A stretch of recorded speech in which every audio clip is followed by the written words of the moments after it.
Robin, you recently wrote a book with incredible timing called Involuntary Exit. So maybe not people that are leaving because they want to, but there are a lot of people that have lost their jobs, especially women, during this time. What is your advice for them in terms of staying resilient right now in order to do what Lesley talked about, what Farnoosh talked about, what Brandi talked about, reinventing ourselves?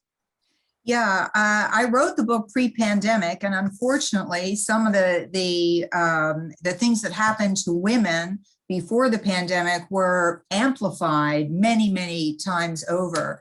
And the biggest theme that came across for women that had involuntarily exit because they were asked to step aside, they said they were being replaced, the company wanted to take a new direction, was the fear of uncertainty. And how did they deal with the unknown? And that was huge during the pandemic. How do you deal with that? And so women, the type A women that we are, who have, the kids, the job, the other job, the gig on the side, all of that stuff, we'd like to get things done, right? And women will say of women, we'd like to get things done. So we automatically try to go into fix it mode.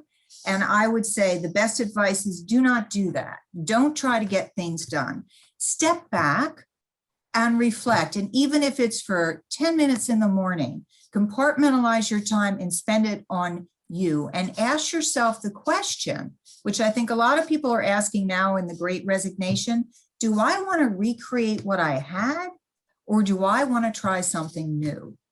And as you ask that question, I think you should realize it was more difficult for women before the pandemic, when we sort of like, oh my God, I was fired, and our psyches, we'd withdraw to this dark corner of shame and disorientation, and how am I even going to talk about this kind of thing? But the pandemic, those, silver linings have enabled us to talk about these things, and just realize that you're not alone, that every woman participating today has literally had some experience where they've been fired, or they know somebody who's been fired, or they know someone who's lost their job. So it's no longer a quote stigma, and that's sort of a silver lining. So I think one of the best pieces of advice, because we're such go-getters, is don't confuse moving quickly with moving forward. Oh,